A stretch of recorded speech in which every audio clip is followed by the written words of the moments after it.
성경에서 불이라고 하는 것은 이 거룩한 불을 말합니다. 거룩한 불을 말하는데 하나님께서 모세에게 나타내 주셨을 때 그때 떡이나무가 불이 붙어 타고 있는 것은 거룩한 불이 타고 있다는 것입니다. 하나님의 그 불이 타오르고 있을 때 그것은 어둠, 그러니까 사탄으로 인해서 우리가 죄법 가운데 있고 이 세상은 마귀의 지배 아래 있죠. 그러니까 사람들이 모두 사탄의 영향 안에 있습니다. 그러니까 그것을 태우시는 데 있어서 그 악을 태워야 된다는 거죠. 사탄의 지배하에 있다라고 하는 것은 그것은 라하라고 해갖고 자기중심적인 그런 삶을 살아가는 것이 악이라고 했다고 했습니다. 그 악한 그 현장, 악한 삶을 살아가는 사람들, 악한 삶을 살아가고 있는 모든 나라들, 이런 나라들을 하나님은 심판하셔야 되기 때문에 그 불은 정화시키는 불인 것입니다. 거룩한 불인 것입니다. 그런데 하나님께서는 마지막 때 불심판을 단행하실 수밖에 없는 것은 이 세상이 모두 어둡기 때문에 그 중에 하나님을 경외하는 자들은 살려주실 것이다. 나머지는 다 태우신다라는 거죠. 태우시는데 우주적으로 태워주신다라는 것입니다. 그래서 불심판은 그 하나님이 그 정화시키기 위한 이 우주 만물을 새 하늘과 새 땅으로 새롭게 정화시키기 위해서 하나님이 그 심판을 단행하신다라는 것입니다. 회복시켜 주시기 위해서. 그런데 이 악을 제하라라고 했을 때 우리 신명기 19장 살펴보겠습니다. 신명기 19장 19절에서부터 20절까지 같이 읽겠습니다. 그가 그의 형제에게 행하려고 꾀한 그대로 그에게 행하여 너희 중에서 악을 제하라. 그리하면 그 남은 자들이 듣고 두려워하여 다시는 그런 악을 너희 중에서 행하지 아니하리라. 아멘. 그러니까 재판했을 때 위증하는 사람, 거짓말을 하는 이런 사람들을 어떻게 처리할 것인가에 대해서 확실하게 하나님께서 모세를 통해서 말씀을 들려주실 때 그때 그 악이라고 하는 것은 그 왜 위증을 할까요? 왜 거짓말을 할까요? 이게 다 자기가 있다라는 것이 자기가 그렇게 하면 유리하다고 생각하니까 자기가 그렇게 하면 이익이라고 생각하니까 그렇게 판단을 했다라는 거죠. 그게 다 악이라고 있습니다. 성경에서는 이 악을 그런데 너희들 중에서 이것을 제해야 된다. 악을 제하라라고 했을 때 이 제하라라고 하는 이 단어가 원어로 태우다라는 뜻입니다. 불로 태우다. 그러니까 이 악을 태워야 되는데 그런데 그것이 너희 중에 있어 라고 하는 말씀을 합니다. 단지 몇몇 사람들, 위증한 사람들 뿐이 아니라 그렇게 위증한 사람들이 나왔다라고 하는 것은 너희들 공동체가 이미 악하기 때문이야. 그것이 전염됐다라는 것입니다. 그 마음속 깊은 곳, 여기서 너희 중에서라고 하는 것은 우리가 참 언어로 봐야 되는데 이게 너희들 생각과 감정 깊은 곳이라는 뜻입니다. 너희들의 생각과 감정 깊은 곳에 웅덩이가 있는데 그곳에 너희들의 그 이기심, 너희들을 아주 그냥 어떻게 하면은 내가 잘 살 수 있을까 아주 약삭빠르게 움직이려고 하는 그런 마음이 그 속에 숨어있다는 것입니다. 그러다 보니까 내가 어떤 상황에 있다 하더라도 고고가 움직이게 한다라는 거죠. 자기 뜻대로 살려고 한다라는 것입니다. 나 조금 더 손해보고 싶지 않다라는 거죠. 근데 그것을 태워버려라 라고 하는 말씀을 합니다. 그 악을 태워야 한다. 그 거룩의 불로 태워야 된다라는 거죠. 우리는 하나님을 경외해야 됩니다. 그랬을 때 우리는 그 불심판에서 살아남을 수가 있습니다. 그런데 이 경외하다라고 하는 것은 또한 거룩하다라고 하는 뜻과 함께 이렇게 그 품는 말씀이라고 하는 것을 이해를 해줘야 합니다. 하나님께서 그 악을 거룩한 불로 태워주실 때 그러면 우리가 어떤 불로 태웁니까? 우리 안에 있는 악을, 내 안에 있는 약삭빠르게 움직이려고 하는 자기중심적인 이 악, 사람들마다 다 그렇습니다. 이게 어떤 사람은 굉장히 포장이 잘 되어 있고 어떤 사람들은 좀 이렇게 그 포장이 안 돼서 그냥 노출되는 경우도 많죠. 그런데 사실 거기라는 것입니다. 우리가 새로운 피조물로 거듭나기 전에는 그런 모습이라는 거죠. 겉으로는 아주 도덕분자처럼 보여도 속에는 다 그게 있다는 것입니다. 그런데 이런 것을 오직 하나님의 그 불로 태워야 되는데 악을 제하라고 하는 것은 그 악을 거룩의 불로 태워야 된다라고 하는 것인데 그럼 거룩의 불이 어디 있어서 태웁니까? 그것이 바로 말씀이라는 것입니다. 말씀으로 태워야 한다. 왜냐하면 하나님의 말씀에는 하나님의 거룩을 담고 있기 때문에 하나님의 거룩을 담고 있는 그 말씀으로 내 안에 있는 내 생각과 내 감정에 담겨져 있는 그 악들을 없애야 된다라는 거죠. 이것을 반드시 해야 된다라는 것입니다. 근데 이것을 누가 한다고 그럽니까? 하나님을 경외하는 사람들이 이걸 할 수가 있다라는 것입니다. 그래서 우리가 하나님을 경외하는 그런 삶을 살아가야 되는데 그러기 위해서는 어떻게 해야 되는가? 오늘 이 말씀이 바로 그 말씀으로 계속 연장선상에 있는 것입니다. 이사야서 29장 22절에서부터 24절까지 참 기가 막힌 말씀을 하고 계십니다. 하나님께서는 그 선지자들을 통해서 심판의 메시지를 주시죠. 사실은 그 전에 돌아서라, 회개하라 그렇게 촉구를 하십니다. 경고를 하십니다. 너희들 그렇지 않으면 내가 심판할 거야. 그래도 말 정말 안 됐습니다. 그래서 결국은 심판을 하십니다. 심판의 메시지를 주신 다음에도 반드시 하나님은 회복의 메시지를 주십니다. 그 회복의 메시지가 이사야서 29장 15절에서 쭉 있는데 우리가 그 가운데 22절에서부터 24절을 봅니다. 같이 읽겠습니다. 그러므로 아브라함을 구속하신 여호와께서 야곱 족속에 대하여 이같이 말씀하시되 야곱이 이제는 부끄러워하지 아니하겠고 그의 얼굴이 이제는 창백해지지 아니할 것이며 그의 자손은 내 손이 그 가운데에서 행한 것을 볼 때 내 이름을 거룩하다 하며 야곱의 거룩한 일을 거룩하다 하며 이스라엘의 하나님을 경외할 것이며 마음이 혼미하던 자들도 총명하게 되며 원망하던 자들도 교훈을 받으리라 하셨느니라. 아멘. 좀 어려운 말씀이거든요. 근데 이 말씀이 어떤 의미냐면은 지금 아브라함 이야기가 나왔죠. 아브라함을 구속하신 여호와의 이 말씀이, 여호라고 하는 말씀이 왜 갑자기 느닷없이 나왔을까? 여기서 의도를 알아야 합니다. 성경을 읽을 때 이 단어 하나도 그냥 들어온 게 아닙니다. 의도가 있다라는 거죠. 여기 왜 아브라함의 이름이 들어왔지? 지금 분명히 이사야서 29장의 이 메시지는 말 정말 안 듣는 남유다 백성들 하나님께서 심판하실 거다라고 하는 말씀을 주시는 그 상황 속에서 이 말씀이 주어진 것입니다. 그러면 이 사람들은 야곱 족속이라고 하지 말고 유다 백성이라고 해줘야 합니다. 그런데 유다라고 하지 않고 야곱 족속이라고 합니다. 야곱 족속의 12아들이 12지파로 그에서 이제 이스라엘이 이제 형성이 되어지죠. 네, 지금 이때는 북이스라엘은 멸망한 상태에 있었습니다. 멸망하고 아시리아에 의해서 멸망당했죠. 딸랑 남유다만 남아있는데 그러면은 유다 족속에게 이같이 말하되 이렇게 말씀을 이렇게 전해야 되는데 왜 야곱 족속이라고 했을까? 그것은 의도가 있다라고 해서 의도적인 표현이라고 했습니다. 여기에 그 29장 22절에 하나님을 가리켜서 아브라함을 구속하신 여호와로 소개하고 있습니다. 아브라함을 구속하신 여호와. 그리고 유다는 야곱 족속으로 표현하고 있다라는 거죠. 여기에서 우리는 아브라함을 살펴봐야 합니다. 또 야곱을 살펴봐야 되겠습니다. 아브라함과 야곱 두 사람이 대비시키고 있다라는 거죠. 아브라함은 어떤 사람입니까? 믿음의 조상이죠. 하나님의 그 말씀을 그대로 따랐던 사람이었습니다. 하나님의 뜻을 항상 관심을 가졌고 하나님의 뜻에 관한 정말 단순한 사람이 아브라함이었습니다. 아브라함과 야곱을 지금 대비시키고 있는 것입니다. 아브라함은 마음속 지정의가 굉장히 단순했다라는 거예요. 여러분 마음속 생각이 복잡한 사람은 하나님 말씀 받기 쉽지 않습니다. 대표적으로 제가 그랬습니다. 마음속에 생각이 많으면은 말씀이 믿어지지가 않는다라는 거죠. 아브라함은 그러지 않았다라는 거죠. 아브라함은 하나님이 말씀을 딱 주시면은 그 말씀에 대해서 아주 단순하게 순종했던 사람, 이 사람이 아브라함이었습니다. 아브라함은 하나님의 뜻이라고 하면 앞뒤 되지 않았다라는 거죠. 앞뒤 되지 않고 무조건 순종했습니다. 본토친척 아비 집을 떠나라. 그러면 자기가 어디로 가야 될지도 모르면서 떠났습니다. 갈 바를 모르고 떠났습니다. 그게 아브라함의 그 신앙이었다라는 것입니다. 아브라함의 그 믿음이었다라는 거죠. 무조건 순종하는 믿음. 그리고 또 이 아브라함은 그 다음에도 하나님의 말씀에 대해서 무조건 순종하는 것을 볼 수가 있습니다. 그래서 독자를 바치라는 그 100살에 낳은 아들인 이삭을 바치라고 하는 그 말씀을 주셨을 때에도 그냥 순종을 합니다. 아브라함은 하나님의 뜻에 대해서 항상 단순한 생각을 가졌고 그래서 그대로 순종했다라는 거죠. 그런데 비해서 야곱은 그렇지 않았습니다. 야곱은 생각이 정말 많았습니다. 어떤 생각이 많았냐면은 아주 약삭빠른 생각이 가득했다라는 거죠. 약삭빠른 생각. 내가 어떻게 하면은 그 장자권을 가질 수가 있을까?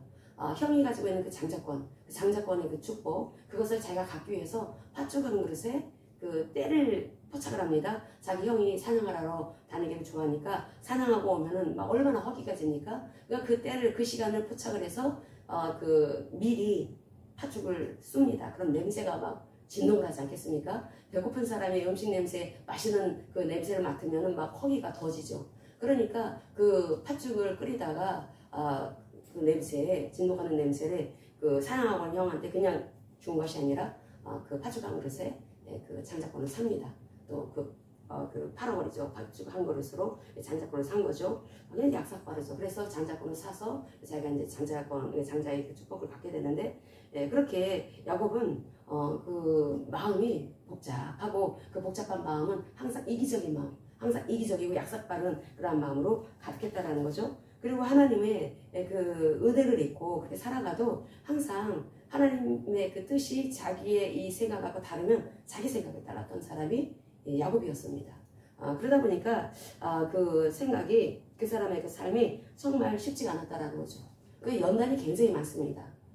야곱이라고 하는 이 사람이 하나님을 의지하는 것 같지만 결정적인 순간이 오면은 자기 생각, 자기 꾀를 고집했습니다. 그렇게 하다 보니까 그 자기의 뜻과 또 자기의 이 방법대로 모든 일을 처리하니 그게 하나님의 그 뜻을 어긋난 거니까 하나님은 어떻게 하셔야 합니까? 연단하셔야 된다라는 거죠. 하나님이 그래서 연단하실 수밖에 없다라는 것입니다. 그러니까 이 야곱이라고 하는 사람의 인생을 보면은 그 요셉이 총리가 되고 나서 요셉을 만나러 갑니다. 그때 이 야곱이 이 바로 왕을 만나게 되죠. 그럴 때 그 나이가 몇 살이냐 딱 물어보니까 이 야곱이 내가 지나온 세월이 참으로 험악했습니다. 험악한 세월 130년을 살았습니다. 라고 하는 말을 합니다. 그 야곱이 왜 이렇게 험악한 세월을 보냈을까? 그것은 야곱의 그 약삭빠름, 그 마음속에 이 지정에 항상 이기심, 약삭빠름, 자기 생각이 가득 차 있었기 때문에 그래서 결국은 하나님께서는 그 사람을 다루실 수밖에 없었다는 것입니다. 그러다 보니까 하나님은 회초리를 드실 수밖에 없었고 그래서 그 야곱은 참 힘든 시간들을 보내게 됩니다. 오랜 기간 연단을 통해서 하나님은 순종하는 법을 배우게 하셨다는 거죠. 순종하는 법. 순종하는 법을 배웠는데 그런데 이 연단이라고 하는 것이 하나님께서는 왜 우리에게 힘든 훈련의 시간을 주실까? 그것은 순종을 하지 못하고 있기 때문에 그렇다는 것입니다. 순종하라고 하나님께서는 그 힘든 그 시간을 거치게 하는 것입니다. 그런데 이 남유다가 그랬다라는 거죠. 여기에 보면은 이사야서 29장에 보면은 아브라함을 구속하신 여호와께서 야곱 족속에 대하여 이같이 말씀하시되 이 야곱 족속이라고 하는 것은 12지파를 말하는 것인데 지금 남유다밖에 남지 않았는데 왜 이렇게 말씀을 하실까? 남유다, 너희들 유다도 야곱과 똑같아.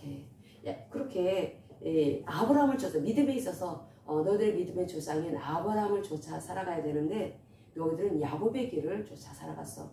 야곱은 하나님을 의지하는 것 같다. 하나님을 의지하는 듯 했지만 결정적인 시간, 결정적인 순간이 오면은 자신의 뜻을 쫓아서 살고 하나님의 뜻에 불순종했습니다. 그러는 것처럼 유다도 하나님의 뜻을 따라서 하나님을 의지하며 살아가는 듯 하다가 결정적인 순간이 왔을 때 자기의 뜻을 따랐다라는 거죠. 그래서 하나님의 뜻을 불순종했던 사람들이 유다였다라는 것입니다. 그래서 이 유다도 하나님이 원하시는 단순한 믿음을 가져야 합니다. 그 지정이가 너무 복잡하다라는 거예요. 지정이가 아주 약삭빠른 생각으로 가득 차 있다라는 거죠. 자기 중심적이고 이기적인 그런 소욕으로 가득 차 있다 보니까 하나님이 복을 주시고 싶으셔도 복을 주실 수가 없는 상태에 있는 것입니다. 하나님께서는 우리에게 원하시는 것이 너희들의 마음이 단순해야 된다. 너희들의 마음이 신앙이 하나님을 신뢰하는 마음은 단순한 마음에서 나온다는 것입니다. 복잡하면 하나님을 믿지 않는다라는 거예요. 하나님을 신뢰하지 않는다라는 거예요. 이 마음이 그래서 우리에게 단순한 믿음, 너희들은 단순한 믿음을 가져야 된다. 이 마음이 그래서 단순한 믿음을 가져야지 하나님을 신뢰할 수가 있고 하나님을 경외하며 살아갈 수가 있고 하나님의 인도를 따라서 살아갈 수가 있게 되는데 그런데 그 야곱이 그랬고 유다가 그랬습니다. 단순한 믿음을 갖지 못했습니다. 그래서 자기 생각대로 살았다라는 거죠. 그러다 보니까 연단이 있는 것입니다. 야곱은 험악한 세월을 살아야 됐고 유다 같은 경우에는 하나님께서 아수로의 침공을 통해서 연단을 시킵니다. 그리고 또 이 바벨론의 침공과 포수를 통해서 이제 연단을 받을 것에 대해서 말씀을 하고 있습니다. 그런데 이 연단을 통과한 다음에 그런 다음에 하나님께서 이제 하나님을 온전히 의지하는 그런 믿음을 갖는 그런 백성이 되도록 하겠다라고 약속을 하십니다. 너희들은 아브라함의 믿음을 가져야 되는데 너희들은 그러지 못했다. 너희들은 야곱의 믿음을 가졌어. 야곱은 마음이 복잡했던 사람이야. 그 마음속에 약삭빠른 그런 장애가 가득했었어. 어떻게 하면 내가 살아남을 수가 있을까? 내가 어떻게 하면 이 상황을 모면할 수가 있을까? 야곱이 그랬는데 너희들 유다 백성도 그랬구나. 그랬어. 너희들 유다 백성도 똑같아. 그래가지고 하나님은 연단을 하실 수밖에 없었다는 것입니다. 하나님께서 회초리를 드실 수밖에 없었다는 거죠. 그런데 그렇게 연단을 받은 다음에 이제 그 과정을 모두 통과하고 나면은 하나님께서 회복시켜 주신다는 것입니다. 그래서 회복의 메시지가 지금 29장 22절에서 이제 그 24절에 이렇게 쭉 나오고 있는 것입니다. 아브라함을 구속하신 하나님, 아브라함을 속량해 주신 그 하나님, 속량하다, 구속하다라고 하는 이 단어 우리가 많이 듣습니다. 근데 속량하다라고 하는 것은 이 죄로부터 구속하는 것을 말하는 것입니다. 죄로부터 빼내주시는 것을 말하는 것이죠. 우리가 죄의 자리에 있었습니다. 죄의 자리는 어떤 자리입니까? 나 중심, 나를 지지해주는 사람을 좋아합니다. 나를 칭찬해주는 사람을 좋아합니다. 항상 자기 중심, 사람들은 살아가면서 하나님의 말씀을 듣더라도 자기를 지지해주는 말씀을 해주는 목사를 좋아한다라는 거죠. 그런데 이렇게 자기중심적이고 이기적인 이 주된 본성, 여기서 빼내주시기 위해서 하나님께서는 우리를 구속해 주셔야 했습니다. 그래서 그 십자가 부활의 복음을 통해서 우리가 구원을 받았죠. 그래서 구속하다라고 하는 뜻은 죄에서 구원해 주시는 것을 의미합니다. 그런데 이 아브라함을 구속하신 하나님이라고 했을 때, 이 아브라함을 구속하셨다라고 했을 때 이 단어는 이렇게 죄에서부터 구속해 주신 것도 의미하지만 하나님의 그 백성들을 각각의 삶의 자리에서 빼내주시는 것을 말하는 것입니다. 그러니까 삶의 자리, 그 구체적인 삶의 현장에서 하나님께서 아브라함을 빼내주셨다라는 거죠. 그렇게 빼내주신 하나님이 바로 그 아브라함의 삶 속에서 얼마나 놀라운 일들을 해내주시는지, 특별히 100살에 그 아들을 주셨다라고 하는 것은 이것은 초자연적인 일이고 얼마나 그 큰 기적입니까?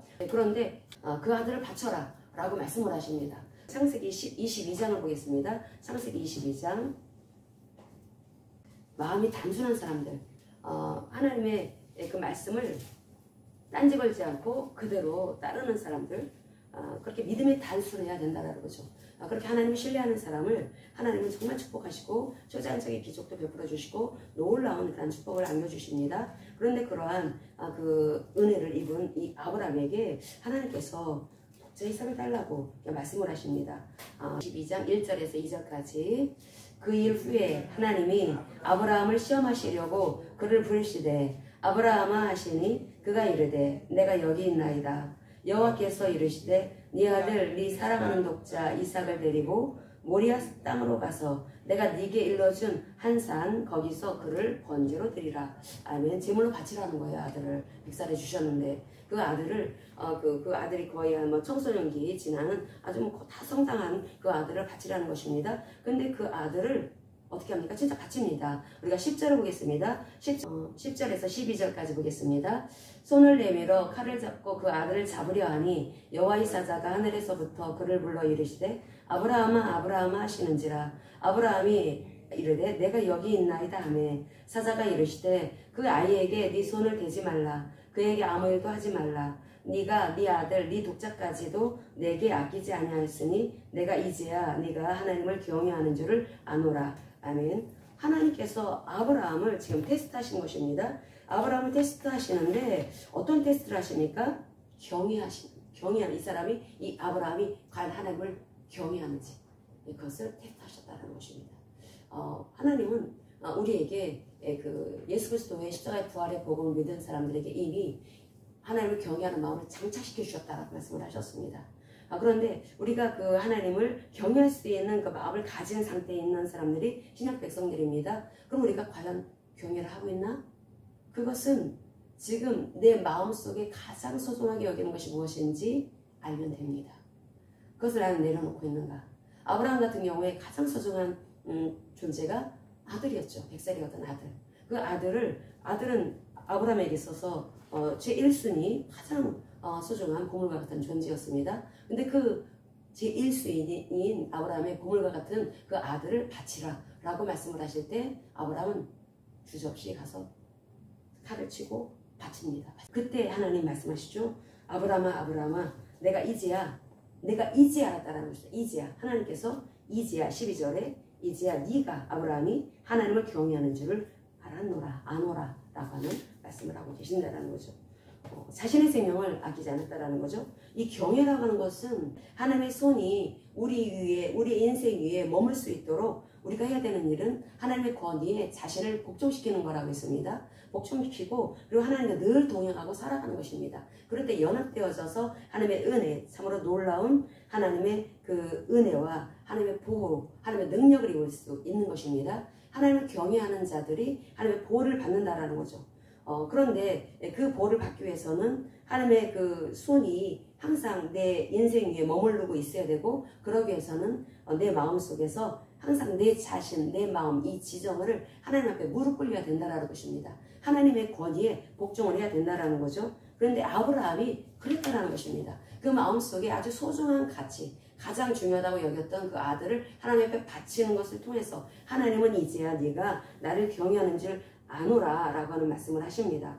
그러니까 하나님께서는 지금 하나님께서 아브라함을 막으셨습니다. 아브라함이 이 칼을 딱 잡고 치려고, 아들을 잡으려고 이제 이 칼로 치려고 했습니다. 그때 그것을 하나님께서 막으신 것은 하나님께서 아브라함의 사랑을 아셨기 때문에 막으셨다는 것입니다.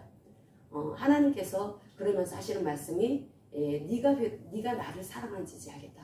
네가 나를 경외하는지 알겠다. 라고 하는 말씀을 하십니다. 하나님을 경외한다라고 하는 것은 내 안에 내가 중요하게 여기는 그 어떤 것이 있어서도 안 된다는 것입니다. 그래서 예수님께서 그런 말씀을 하시죠. 너희들이 나를 따라오기 위해서는 자신을 부인해야 된다 라고 하는 말씀을 하십니다. 나를 부인하지 않으면 안 된다라는 것입니다. 결국 하나님을 경외한다라고 하는 것은 나를 부인해야 가능한 삶인 것입니다. 그렇게 하나님을 경외하는 자신을 부인하는 이 사람들이 결국 하나님의 본질에 점점 접근을 합니다. 하나님과 하나가 되어진다라는 거죠.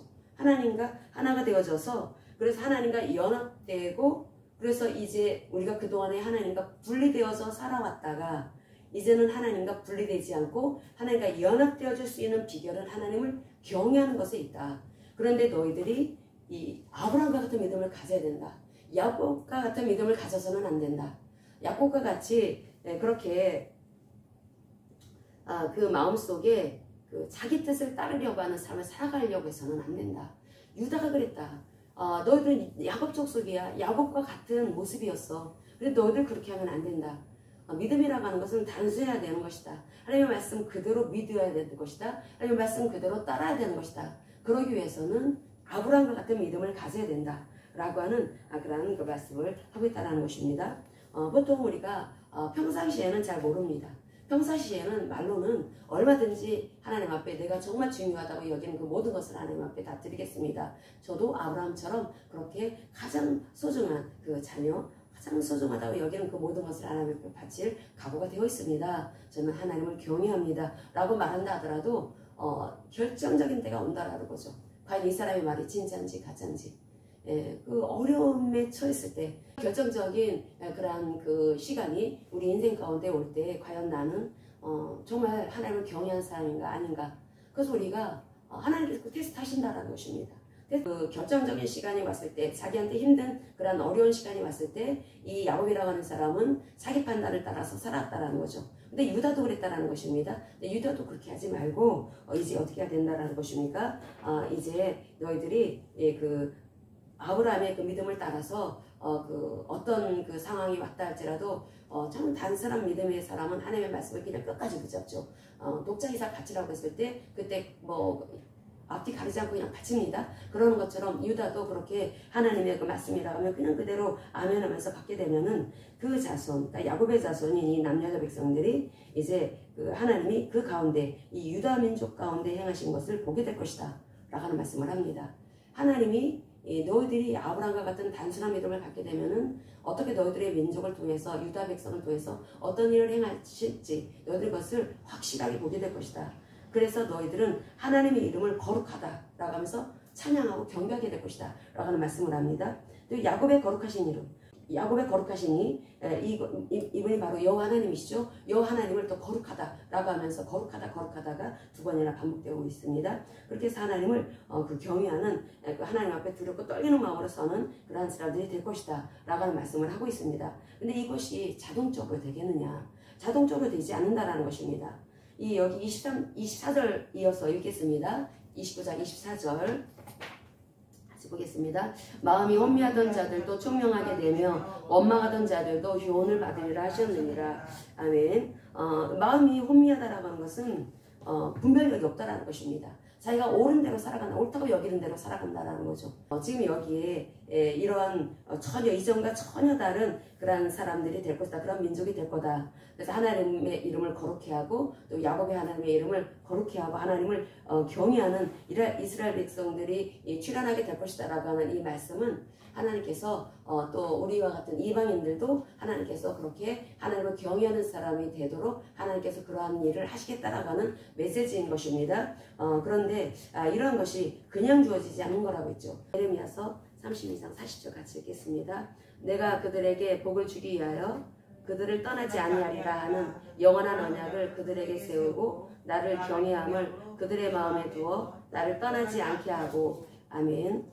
하나님께서 우리를 떠나지 않는다라는 거예요. 어떤 사람이 자기 부인이 그 암에 걸리고 굉장히 고통 속에 살고 있는데, 그런데 자기는 하나님이 떠나시지 않겠다라고 하는 그 말씀 하나를 붙잡고 있다라는 거예요. 그게 최고의 메시지라고 여긴다라는 거죠. 유대인인데 크리스찬이 된 사람이 그런 고백을 하는 걸 들었습니다. 그러니까 최고의 그 은혜가 자기 부인, 암에 걸린 부인을 고쳐주시겠다라고 하는 말씀이 아니라 나는 너를 떠나지 않을 것이다 라는 말씀이었다라는 것입니다. 하나님이 떠나지 않기 위해서 하나님이 우리와 함께 하셔야 합니다. 우리는 하나님을 떠나서 살 수 없습니다. 하나님이 우리와 함께 해주셔야 된다라는 거죠. 근데 하나님이 약속을 하셨어요. 하나님이 떠나지 않겠다라고 말씀을 하십니다. 떠나지 않고, 그런데 그 이유가 복을 주기 위해서래요. 복을 주기 위해서. 이 세상은 죄의 법이 다스리고 있다고 했죠. 사람들이 사탄의 영향권에 있다고 했습니다. 사람은 고통스럽게 살 수밖에 없어요. 사람들은 계속 마음이 우울할 수밖에 없고, 사람 두려울 수밖에 없고, 불안할 수밖에 없다는 것입니다. 여기 하나님께서 복을 주기 위해서 그들을 떠나지 아니하리라. 그런데 언약을 맺어야 합니다. 언약을 맺어야 영식 하나님이 사람 안에 들어오실 수가 있는 것이기 때문에, 그래서 새 언약을 맺은 것입니다. 예수님의 피 언약을 우리가 맺어서 하나님이 이제 내 안에 들어와 사시게 되었다라는 거죠. 그런데 그분이 나를 떠나지 않겠다라고 말씀하십니다. 그것은 복을 주기 위해서, 이 복이라고 하는 것은 영혼의 구원을 말하는 것입니다. 영혼의 구원을 위해서 그 하나님께서 떠나지 않겠다라고 말씀하신다라는 거죠. 근데 이 구원이라고 하는 것은 그 죄로부터의 구원, 영혼의 구원뿐이 아니라 그 모든 삶의 현장 속에서의 구원을 말하는, 총체적인 구원도 말하는 것입니다. 그래서 그런 복을 주시기 위해서 하나님께서는 떠나지 않겠다. 그래서 언약 맺자라는 말씀을 하십니다. 언약을 맺고 나서 그러면은 사람이 할 일이 있습니다. 그럼 하나님이 떠나지 않겠다라고 했으니까, 그러면 나는 이제 가만히 어렵게나 살아도 아무렇게나 살아도 하나님이 떠나지 않으십니까?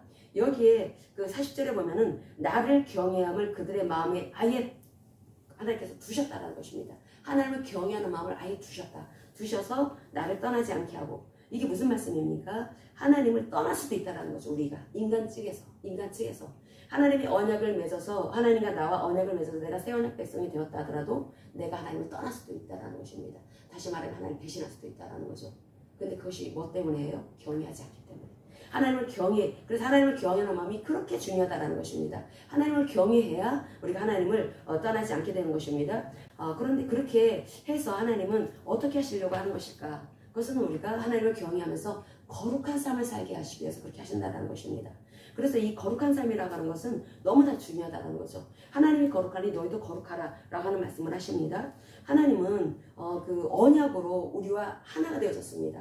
영원한 언약, 새 언약으로 우리가 예수님이 그리스도로서 하신 일을 믿을 때 우리는 그 믿음을 통해서 하나가 되어졌다고 했죠. 근데 이 하나가 되어지는 것은 계속 유지하기 위해서는, 내가 오늘 예수님을 영접해서 하나가 되어졌습니다. 그럼 이것이 계속 유지가 되어야 한다. 죽는 날까지. 그러기 위해서 유지되게 하는 것이 경외하는 거라는 것입니다. 경외. 하나님을 경외하는 것. 하나님을 경외하는 것은 하나님 앞에 완전히 엎드리는 것입니다. 자기를 부인하는 것입니다. 내 마음 안에 정말 중요하다라고 하는 것을 다 내려놓는 것. 그 아브라함이 가장 소중한 그 아들 이삭을 바쳤던 것처럼, 그렇게 하나님 앞에 내 모든 소중한 것들을 다 하나님 앞에 내어드릴 때 비로소 우리는 하나님을 경외하는 그런 상태가 된다는 것입니다. 그러니까 예수님께서 나를 따라오고 그러거든, 자기를 부인하고 자기 십자가를 지고 나를 따라라 라고 하는 말씀도 그 연합 때문에 그렇다는 것이다. 연합. 하나님과 연합은 하나님을 경외할 때 이게 가능해지는 것이기 때문에 그와 같은 말씀을 하셨다는 것입니다. 그런데 그 하나님께서 우리에게 이렇게 말씀을 주실 때 우리를 거룩하시게 하시기 위해, 거룩한 삶을 살아가도록 하시기 위해서 하나님께서 그렇게 하셨다라는 거죠. 근데 이 거룩이라고 하는 것은 하나님의 불이 거룩의 불이라고 했습니다. 그 하나님의 그 불이 말씀을 통해서, 말씀은 거룩하신 말씀입니다. 이 하나님의 이 말씀이 거룩한 말씀을 통해서 우리의 이 속에 있는 악들을 다 태워주신다라는 거죠. 태워주시는데, 그렇다면 내가 하나님의 말씀을 어떻게 대할 것인가? 하나님의 말씀을 하나님으로 대해야 합니다. 하나님의 말씀을 내 생각보다 위에 두고 나를 살리시는 하나님의 말씀으로 그 말씀을 받잡을 때 그 말씀이 나를 다스리시면서 내 안에 있는 잘못을 범하기가 쉬운 내 이 사르스, 계속 세상을 향하려고 하고 세상의 이 뭐 사람, 세상의 말, 세상의 어떤 환경 것을 계속 그곳에 기울어지려고 하는 이 사르스에서 하나님께서는 계속 떨어져서 하나님의 그 말씀에 영향을 받도록 하게 하시기 위해서 하나님께서는 그 말씀 앞에 엎드려야 된다. 그래서 너희들이 거룩해야 된다 라고 하는 말씀을 주고 계신다라는 거죠. 이 거룩이라고 하는 것은 해도 되고 안 해도 되고가 아닙니다. 이 거룩의 불로 우리를 태우시는 것은, 하나님은 이 거룩이라고 하는 것은 우상숭배의 죄에 빠지지 않는 것을 말합니다. 한마디로 딱 거룩이 무엇인지 말해 주십시오라고 한다면 우상숭배의 죄에 빠지지 않는 것, 내 마음속에 다른 어떤 것이 없다라는 것, 하나님 외에는 없다라는 것입니다. 그게 바로 거룩한 모습이라는 것입니다. 하나님께서 우리에게 요구하시는 삶이 있습니다. 거룩한 삶입니다.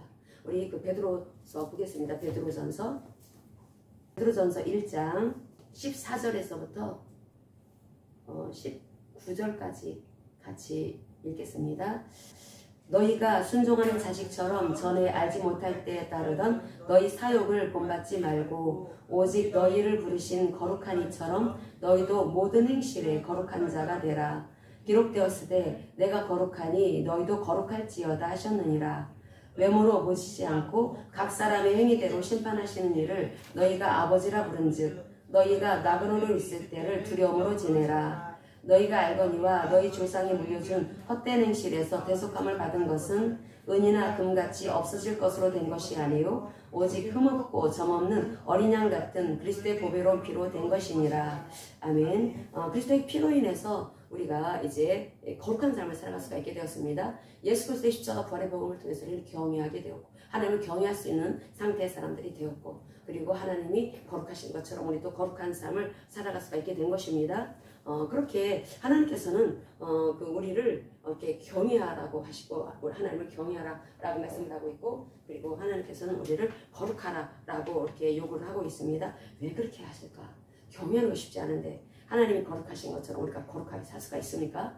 그 참 힘든 일입니다. 근데 왜 그렇게 말씀을 하실까? 우리 행복 때문에 그렇다라는 것입니다. 행복. 우리 행복을 위해서 하나님께서 그렇게 요구를 하신다는 거죠. 그래서 하나님 너무나 좋으신 분이라는 것입니다. 내 마음 안에 하나님을 경외하는 마음이 가득 차 있으면 두려움 들어설 여지가 없습니다. 왜 사람들이 왜 불안하고 왜 두렵고 그런 말을 할까요? 그것은 하나님을 경외하지 않기 때문에 그렇다는 것입니다. 그 마음 안에 여전히 자기가 주인 노릇하고 있는 것이 많다라는 것입니다. 내가 주인 노릇하고 내 생각이 주인 노릇하고 내가 항상 내 입맛에 맞는 것만을 추구하고 이렇게 나가게 되면은 하나님을 경외하는 마음이 그 안에 생성될 수가 없습니다. 그래서 하나님께서는 우리를 위해서 하나님을 경외하라. 그러기 위해서는 너희들이 하나님을 경외하는 마음이 되시기 위해서 하나님께서는 아예 우리가 하나 되어 살기를, 하나 되어 사신다라는 거죠. 우리가 그렇게 살지를 못했으니까, 일심으로 일편단심으로 하나님을 추구하지 못했으니까, 이스라엘 백성들 일편단심으로 하나님을 따르지를 못했습니다. 그러니까 하나님께서는 한 마음을 아예 주신다.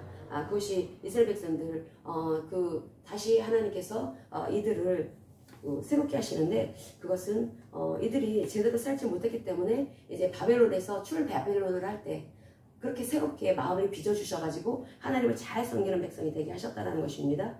하나님께서 이스라엘 백성들을 출애굽시켜 주신 것도 사실은 하나님을 위해서 지어주신 거라는 것입니다. 민족을 지어주셨다는 거죠. 이스라엘 백성들을 지어주신 것입니다. 지어주셨고, 우리는 그동안에 가나안 땅을 주셔서 그 축복하시기 위해서 하나님께서 출애굽시켜 주셨다라고 생각을 하죠. 사실은 하나님께서는 하나님의 뜻을 따르는 백성들로 지어주셨다는 것입니다. 근데 그렇게 살지 못합니다. 실패합니다. 그래서 하나님께서 그들을 망하게 하실 수밖에 없었다는 것입니다. 하나님의 뜻을 전혀 표현해내지를 못하니까. 그래서 그들을 심판하시고, 그래서 그들을 이제 버리시고, 이스라엘 백성들을 버리시고, 남유다를 버리시고, 그래서 그들을 심판하셨습니다. 그래서 망하게 하셨죠. 근데 그것이 끝이 아닌 것입니다. 그들을 다시 회복시켜 주십니다. 그래서 바벨론 포로지에 끌려가 있던 그 사람들이 이제 70년이 되고 나서 다시 하나님께서 고레스를 통해서, 고레스 칙령을 통해서 다시 불러들이시죠. 지금 이 말씀을 하고 있다는 것입니다. 그래서 29장 22절에서 24절까지 이 말씀은 이제 회복된 이스라엘 백성들은 어떤 모습을 보일 것인가. 이 회복된 이스라엘 백성들을 하나님께서는 다시 하나님을 위해서 지어주셨다는 것입니다. 출 바벨론을 할 이스라엘 백성들, 남유다 백성들이 멸망해서 끌려간 포로지 이 바벨론에서 이제 시간이 차고 나서 70년이라고 하는 시간이 차고 나서 다시 고토로 돌아오게 됩니다. 그러면은 이제 그들은 하나님의 뜻을 따라 살아가게 될 것이다. 하나님의 뜻을 그동안에는 하나님의 뜻에 대해서는 관심도 없었습니다. 하나님의 뜻에 관심도 없었고 하나님을 알지도 못했고 그리고 하나님의 은혜가 무엇인지 그것은 전혀 알지를 못하고 체험하지도 못하는 상태에서 바리바리 싸들고 예배는 잘 드렸다라는 것입니다. 제사는 잘 드렸다라는 거죠. 절기는 잘 지켰다라는 것입니다. 근데 하나님께서는 그들을 다 까부시게 하시죠. 망하게 하시죠. 그런 다음에 다시 이스라엘 백성들을 다시 하나님께서 만드셨다. 하나님을 위해서 지음을 받은 민족이 출 바벨론한 이스라엘 백성이다라고 하는 말씀을 하고 있다는 것입니다. 이 출 바벨론한 이스라엘 백성에 대해서 말씀을 하시면서 동시에 예수 그리스도를 통해서 새로 지음을 받은 새로운 피조물 된 저와 여러분을 비롯한 신약 백성을 또한 말씀을 하고 있다는 것입니다. 그럼 우리들은 어떻게 빚어진 사람들입니까? 하나님의 뜻에 따라서 살 수 있도록 빚어진 존재가 저와 여러분들이라는 것입니다. 우리는 하나님의 뜻에 따라서 살 수 있게 빚어졌다는 거예요. 그래서 마음 안에 하나님을 경외할 수 있도록 그게 장착되어졌다는 것입니다. 예레미야서 32장 39절과 40절을 이어서 같이 볼까요? 내가 그들에게 한 마음과 한 길을 주어 자기들과 자기 후손의 복을 위하여 항상 나를 경외하게 하고 내가 그들에게 복을 주기 위하여 그들을 떠나지 아니하리라 하는 영원한 언약을 그들에게 세우고 나를 경외함을 그들의 마음에 두어 나를 떠나지 않게 하고 아멘. 여기 보면은 한 마음과 한 길을 주었다라고 말씀을 합니다. 유다 백성들이 출 바벨론을 와서 다시 고토로 돌아왔을 때 그 사람들 새롭게 피조된 신약 백성들이 저와 여러분들 그 사람들은 하나님의 뜻을 따라서 살 수 있도록 그렇게 빚어주셨다는 것입니다. 오직 하나님의 뜻만을 일편단심으로 그렇게 좇는 태도를 가진 사람들이 되도록 하나님께서는 그렇게 빚어주셨다. 그렇게 그래서 마음속에 혼미한 마음이 아니라 항상 하나님께 헌신하고자 하는 그런 마음이 들도록 하나님께서 그렇게 새롭게 해주셨다라고 하는 말씀을 하고 있다는 것입니다. 그런데 그게 그 마음을 주셨다라는 거예요. 아예 하나님이 주셨다라는 거예요. 근데 어떻게 그렇게 됐을까? 지금 이 출 바벨론이라는 이스라엘 백성들은 사실 영이 죽은 상태에 있는 사람들이었고 그래서 그들은 우리도 알지만 보면은 실패합니다. 하나님 뜻을 따르지 못합니다. 여전히 자기대로 살아갑니다. 그들이 출 바벨론 했을 때 그 고토로 돌아온 사람들은 정말 소수였습니다. 한 10만 명 정도밖에 되지 않았습니다. 출 애굽했을 때에는 거의 한 300만 명 가까이 온 그런 엄청나게 많은 사람들이 가나안 땅에 들어갔는데 그러나 출 바벨론이라는 사람들은 그렇게 조금이었다는 거죠. 그렇게 사람들은 자기의 그 환경을 떠나지를 못합니다. 하나님께서는 아브라함에게 포도치자 가비집을 떠나라 그렇게 말씀을 하셨을 때 아브라함은 그냥 단순하게 그 하나님의 말씀을 붙잡고 갈 바를 알지 못하지만 하나님의 그 말씀을 하나님의 뜻을 따라서 갔습니다. 그런데 사람들은 그 출 바벨론이라는 사람들은 그렇게 하지 못했다라는 거죠. 아브라함의 후손임에도 불구하고 하나님의 그 뜻을 따르기보다는 자기 상황을 먼저 주시했다는 것입니다. 거기서 떠나온 사람들이 거의 한 10만 명 정도 굉장히 극소수만 왔으니까 대단한 사람 믿음의 사람들이 온 것입니다. 사실은 하나님의 뜻을 따른 거죠. 근데 거기 와서는 정작 제대로 살지를 못합니다. 그만큼 우리가 영이 죽은 상태의 사람들은 마음이 항상 사탄의 영향을 받을 수가 있다는 것입니다. 사탄의 영향이 무엇입니까? 육신의 영향, 세상의 영향. 육신의 영향, 세상의 영향은 항상 배신할 여지가 있습니다. 사람들 배신하는 사람들이죠. 그게 육신이 강해서 그렇습니다. 사람들이 우리 세상에서도 예수 믿지 않아도 의리 있는 사람들 좋아하잖아요. 그런데 이 예수를 믿어도 의리 없는 사람들 참 많습니다.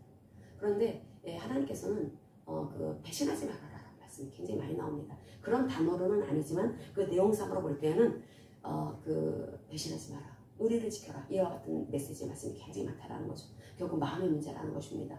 마음이 어떤 사람들이 복을 받을 마음인가? 그것은 하나님께 헌신한 사람들입니다. 근데 헌신이라고 하는 것이 우리가 겉으로 보여지는 뭐 굉장히 바리바리 갖다 쌓아 바치고 뭐 그렇게 하는, 왜 우리가 흔히 큰 교회에서 그 믿음이 좋다라고 하는 그것으로 알려진 사람들, 헌금 많이 하고 또 전도 많이 하고 봉사 많이 하고 이런 사람들을 우리가 보통 믿음이 좋다라고 얘기하지만, 그런데 그런 헌신을 말하는 것이 아니라 그 하나님께서 헌신하는 믿음 좋은 사람들은 또 하나님을 경외하는 사람을 말하는 것이고, 그 사람들의 그 마음은 단순합니다. 단순. 아브라함처럼. 아브라함이 그래서 그 단순해서 전적으로 하나님을 신뢰하고, 그래서 그 상황이 어떻다 하더라도 앞뒤 가리지 않고 항상 하나님의 뜻을 따랐던 사람이 바로 아브라함이었습니다. 그래서 이스라엘 백성들을 비롯한 남유다 백성을 비롯한 또 영적인 후손들인 저 여러분들을 비롯한 세언약 백성들, 이 사람들도 아브라함의 후손입니다. 영적인 후손들입니다. 그러니까 우리가 아브라함과 같은 믿음을 가져야 합니다. 그 믿음이 어떤 믿음이니까 단순한 마음으로 하나님을 신뢰하는 것입니다. 단순한 마음으로 계산하지 말고 앞뒤 가리지 말자. 하나님의 말씀이 그렇다 하면 그냥 믿는 것입니다. 그리고 배신하지 않는 것입니다. 우상성에 빠지지 않죠. 또 이방 의지하지 않습니다. 세상, 또 사람, 물질을 의지하지 않습니다. 그래서 하나님의 말씀이 그렇다고 하면은 그냥 그 말씀을 따라서 살아간다라는 거죠. 하나님께서 이런 백성을 만드시고자 하나님께서는 새로운 피조물을 이 땅에 출현시켜 주신 것입니다. 예수 그리스도의 십자가 부활의 복음을 통해서. 그래서 이 아브라함은 단순했기 때문에 하나님의 그 칭찬을 들었습니다. 그 하나님이 네가 비로소 이 독자 이삭을 가졌을 때 네가 비로소 나를 경외하는지 알겠노라 라고 하는 말씀을 하시죠. 야곱은 어땠습니까? 하나님의 뜻에 단순한 신앙을 가지고 순종하지 않습니다. 그러니까 참으로 험악한 인생을 살았습니다. 근데 하나님께서 말씀하십니다. 너는 야곱과 같은 신앙 가지면 안 된다. 남유다 백성들아, 바로 그 새로운 피조물 된 우리 그 신약 백성들아, 너희들은 야곱과 같은 신앙 가지면 안 된다. 그 마음속에 두 개가 있으면 안 된다. 육신이 가득 차 있으면 안 된다. 항상 이 사르스라고 하는 이 지성에는 항상 자기중심적이죠. 자기 만족을 추구하죠. 하나님의 영광이 아니라 내 영광, 나의 어떤 이름을 높이기 위해서 살아가려고 하는 그런 마음이 항상 그 무식세계 속에 도사리고 있습니다. 그게 바로 웅덩이, 그 내 마음속에 파놓은 감옥, 바로 생각, 감정이 파놓은 웅덩이, 감옥이라고 있습니다. 그거를 태워야 합니다. 태우는 것이 하나님의 말씀으로 태우는 거라고 했습니다. 하나님의 말씀은 거룩하기 때문에 거룩한 그 말씀으로 그것을 태우는 것이 악을 제하는 것이다. 제하는 것이 바로 태우는 것이다 라는 뜻이라고, 원어의 뜻이라고 했죠. 그럼 하나님의 말씀을 가지고 그 내 안에 있는 이 악들, 이기적이고 자기만 항상 살피려고 하는 이 마음들, 이 약삭빠른 이 장괴, 이런 것들을 태우는 것을 말씀으로 항상 이렇게 태워나갈 때 우리는 점점 하나님이 거룩하신 것처럼 우리도 거룩한 삶을 살 수가 있게 된다는 것입니다. 이 거룩이라고 하는 것은 두 개의 마음을 품지 않는 것을 말하는 것입니다. 그 마음 안에 정말 소중한 것이 내 마음 안에 있으면, 이 독자 이삭을 바치라고 했을 때 그 이삭은 하나님이 주신 선물이었습니다. 하나님이 주신 축복의 이 선물인 이삭을 하나님이 주셨는데 하나님이 바치래요. 우리가 예를 들어서 여러분 물질 축복을 받게 됐을 때 하나님이 주십니다. 근데 그걸 하나님이 바치래요. 바칠 수 있어야 된다는 것입니다. 그래서 이런 것들, 모든 것은 하나님께로부터 왔기 때문에 하나님께서 다 모든 것은 from 하나님이다. 그럼 하나님께 바칠 수 있는 이 마음, 이것이 결국은 거룩한 마음, 두 마음을 품지 않은 마음이고 결국 하나님을 경외하는 자가 보이는 태도다라고 하는 것을 하나님 우리에게 알려주고 있습니다. 하나님은 오직 우리가 하나님만을 두려워하기를 원하십니다. 하나님을 경외하기를 원하신다라는 거죠. 근데 이 하나님을 경외한다라고 하는 것은 하나님의 거룩하심을 인정하는 것뿐이 아니라 하나님의 전지전능하심을 인정하고 그렇게 살아가는 것인데, 그럴 때 이 세상에서 살면서 겪게 되는 이 두려움으로부터 완전히 자유하게 되는 것입니다. 그러니까 저 불안해요, 저 두려워요 막 이런 것은 왜 그렇다고 알아야 합니다. 내가 하나님을 경외하지 않고 있구나. 그렇게 하면 됩니다. 내가 하나님을 경외하지 않기 때문에 내가 두려운 거구나. 하나님을 경외하는 사람은 두렵지 않습니다. 하나님을 경외하는 사람은 불안하지 않습니다. 때거리가 없다 하더라도 불안하지 않습니다. 왜? 하나님을 경외하기 때문에. 하나님을 경외한다라고 하는 그 의미가 뭐라고요? 바로 하나님의 그 손길을 절대적으로 신뢰하는 것입니다. 하나님의 보호 아래에 있기 위해서 우리는 그 하나님의 그 은혜의 그 손길, 하나님의 그 능력의 그 손길, 그 안에 엎드려야 되는 것입니다. 그래서 나를 부인하고 하나님의 권능의 손길 앞에 아래 엎드리게 될 때 하나님과 연합되어져서 인도를 받게 된다는 거죠. 그럴 때 우리는 혼돈과 우리를 굉장히 어지럽혔던 그런 것들이 있습니다. 하나님을 위해 살지 못하도록 하는 것들이 너무나 많았다라는 거죠. 그런 것들로부터 우리가 빠져나와서 오직 하나님만을 이렇게 의지하면서 하나님을 높이면서 살 수가 있는 것입니다.